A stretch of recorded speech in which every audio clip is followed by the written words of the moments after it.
શું કે અય હાલો હવે હાલો. હા મોટો ની આવી ગયા તો આને મહેંદી મકાઈ દીધી છે અમારે તો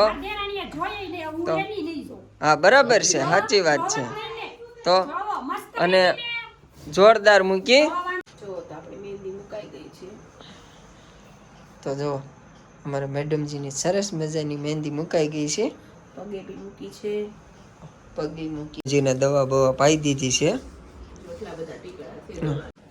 hello friend, good afternoon and જય ભવાની. કેમ છો બધા? તો જો આજે આપણે બહુ કામ હતું અને મેડમજીને બહુ કામ હતું એટલે વ્લોગ સ્ટાર્ટ થોડોક લેટ થયો.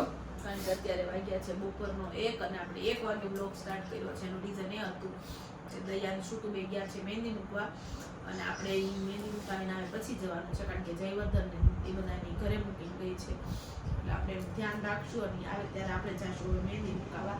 અને આપણે જો જમી કાવી લીધું અને માંડ જયવર્ધનભાઈ સુતા નહોતા, પ્યાર ના દેખારો બોલાવતા હતા એટલે માંડ કરીને સુવડાવ્યા. મમ્મી અને મેં થઈને માંડ સુવડાવ્યો છે અને જસ્ટ જો હમણાં ફ્રી થઈ છું અને અત્યારે જ નાહી છું. તો હજી નાહી ધોઈને આવી છું તો હવે એની રાહ જોઈએ છે કારણ કે એ ગયા છે 10 વાગ્યાના અને હવે ઓલરેડી 1 વાગી ગયો છે એટલે આવવાની તૈયારીમાં જશે એટલે એ આવશે એટલે આપણે જઈશું મહેંદી મુકાવવા માટે.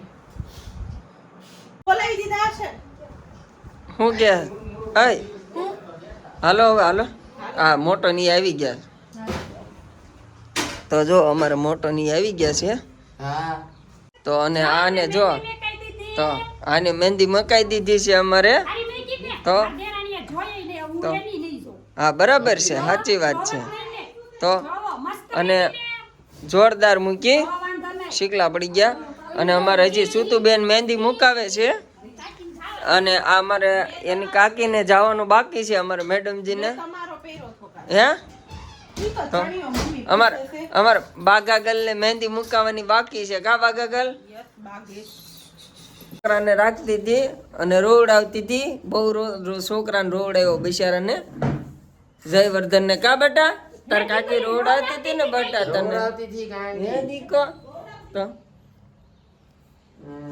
ખાતો આ ખબર અમે જેલી ખાય છે. અરે વાહ દીકુ કોને લાવી દીધી જેલી? કાકા એટલે વાહ વાહ.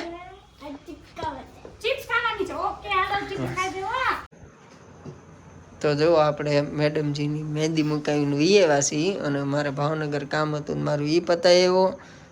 જો તો આપણે મહેંદી મુકાઈ ગઈ છે. તો જો અમારે મેડમજીની સરસ મજાની મહેંદી મુકાઈ ગઈ છે. પગે બી મૂકી છે. પગે મૂકી દીધી છે.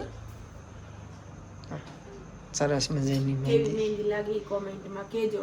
અને આપણે જો અત્યારે જમવાનું છે કાકાના ઘરે તો ત્યાં બધા આપણે જમવા માટે જશું હમણાં. આખો સાડી મહેંદી થઈ. હાથ અડ્યા ને બધે આમ ના હાથ નહીં આમ ચાલુ મહેંદી હોય આમ નીચે ઉતરી જાય કે નહીં એટલે ઓકે. તો જો આપણે કાકાન્યાથી જમી કાઢવીને આવી ગયા છીએ અને આપણે મેડમજીને દવા બવા પાઈ દીધી છે.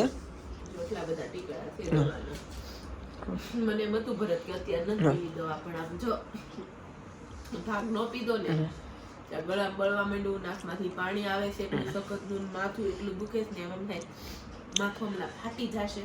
બપોરે નથી પીધી? બપોરે પીધી? હા બપોરે નહીં પણ સવારમાં 11 વાગ્યા આજુબાજુ નાસ્તો કરી પીધી હતી. અને જો આપણી મહેંદી કઈ કાટાઈને આવી છે. હજી તો ઘાટી થાય ને? થશે હજી ઘાટી. તો જો આપણે હવે થાકી ગયા છીએ અને આને અમથી મજા નથી.